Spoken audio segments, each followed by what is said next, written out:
Kembali lagi bersama aku Tio di channel Tio Husen. Kali ini kita akan membahas tentang Kamen Rider Gabu episode ke-29.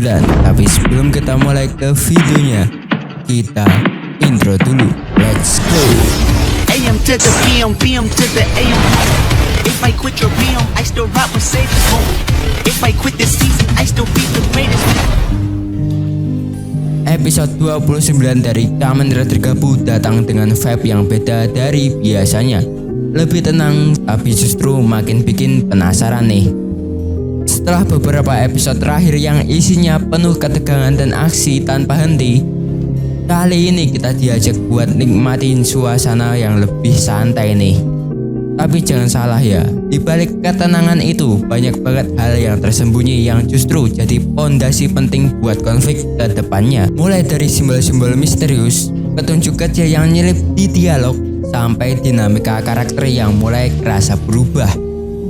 Nah, kalau arek-arek kira episode ini bakal jadi filler doang, siap-siap kaget ya, karena ada banyak banget detail yang bisa bikin arek-arek mikir. Ya mungkin arek-arek mungkin bilang, wah ini seriusan bakal jadi awal badai besar. Tanpa banyak basa-basi lagi, mari kita bahas lebih lanjut.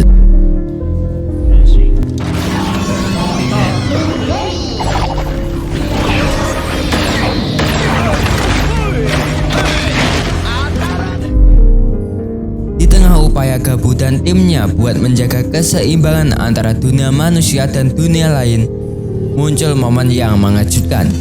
Chip yang sempat menghilang cukup lama di cerita Gabu tiba-tiba balik dan langsung ngumumin rencana nikah sama Rizal. Rizal ini siapa? Nah, itu adalah anak dari presidennya Granyoto. Oke, kita lanjut ya. Tapi perayaan itu nggak berlangsung lama karena dua anggota tim tiba-tiba hilang secara misterius. Sementara itu, dunia lain makin nunjukin kehadirannya secara aktif dan memunculkan ketegangan baru nih. Di tengah momen-momen yang kelihatannya ringan, banyak hal tersembunyi mulai muncul ke permukaan. Dari simbol emosional, kritik sosial, sampai potensi pengkhianatan dalam tim sendiri.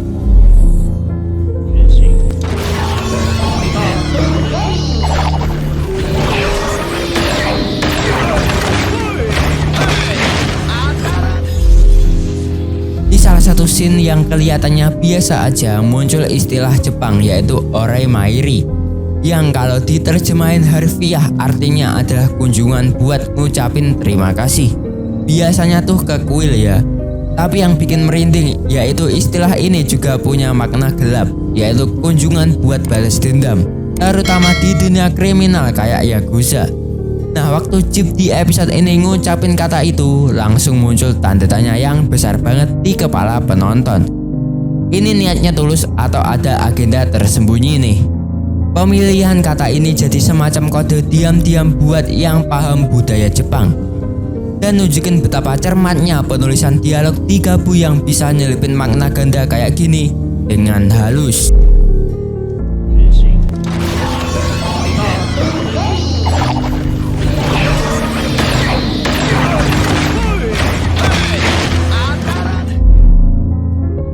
Chip kelihatan megang boneka rusak, banyak yang mungkin nganggep itu cuma aksesoris tambahan.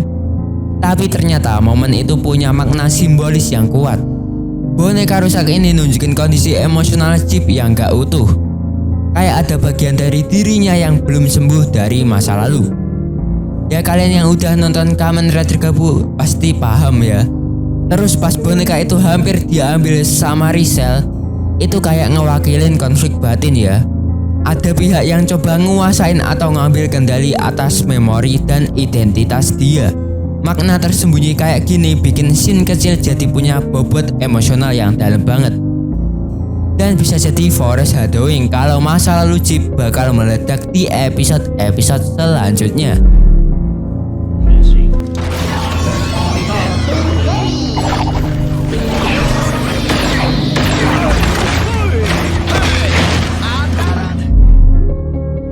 Biasanya lagu tema cuma muncul di opening atau ending doang.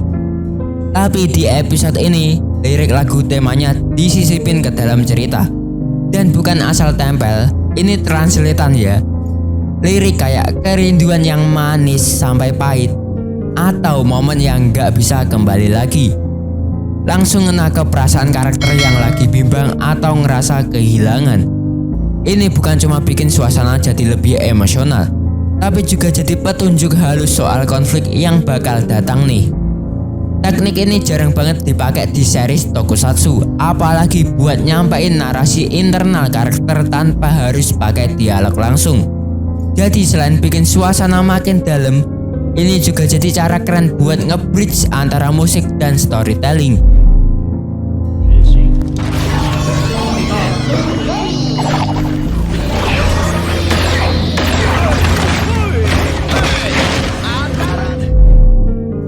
Kehadiran Presiden Boca cerdak dari dunia lain emang awalnya kelihatan kayak nambah warna baru aja di dunia gabu. Tapi kalau diperhatiin, banyak ucapan dan tindakannya yang punya makna lebih dalam. Dia bawa pengaruh politik besar, yaitu ngomongin soal investasi di dunia manusia, dan kelihatan banget punya ambisi buat ikut campur.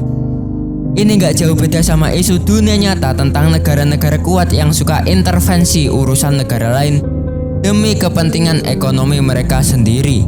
Series ini diam-diam mengangkat topik geopolitik lewat karakter fiksi. Dan ini bukti kalau Kamen Rider Gabu nggak cuma ngandelin aksi, tapi juga punya muatan kritik sosial yang lumayan tajam nih. Ya, itu adalah detail kecil yang aku coba cari, atau mungkin kalian belum ngeh lah, ya kan? Nah, sejauh ini apa pendapat kalian? Tulis pendapat kalian di kolom komentar ya. Ya, tanpa banyak basa-basi lagi, mari kita ke poin-poin pentingnya. Mari kita bahas.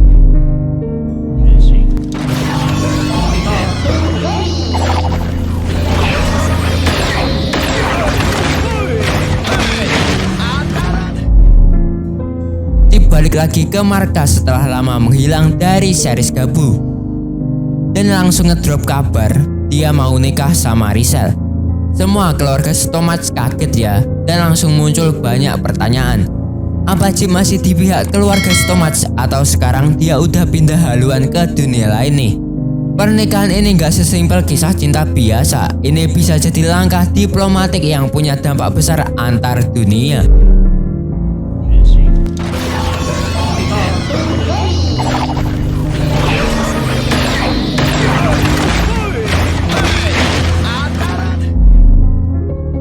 Sebelumnya dunia lain itu kayak mitos atau ancaman samar, sekarang mereka makin aktif berinteraksi sama dunia manusia. Udah ada tokohnya, teknologinya, bahkan ada wacana mereka mau tinggal di dunia manusia. Salah satunya yaitu Rizal ya, yang pingin punya villa di dunia manusia. Ini ngebuka potensi konflik budaya yang makin besar ke depannya.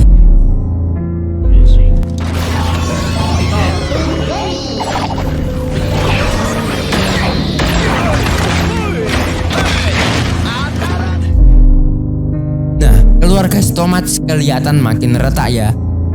Ada yang ngerasa dihianatin, ada juga yang mulai saling curiga. Bahkan muncul tuduhan kalau ada yang nyebarin info ke musuh. Ini jadi menarik banget ya, karena musuh terbesar bisa aja bukan dari luar, tapi dari dalam. Kayak yang sering terjadi di dunia nyata juga kan.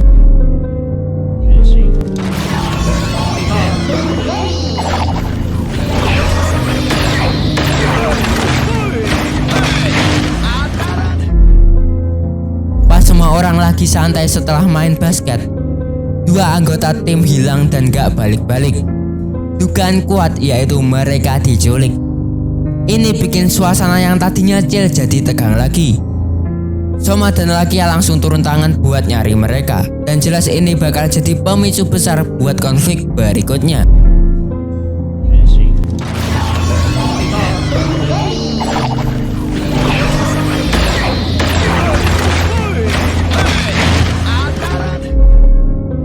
Episode 29 ini berhasil ngasih jeda dari ketegangan sebelumnya dengan suasana yang lebih santai, tapi tetap nyisipin banyak elemen penting buat kelanjutan ceritanya. Mulai dari simbol-simbol tersembunyi, dinamika antar karakter, sampai isu yang mirip realita di dunia.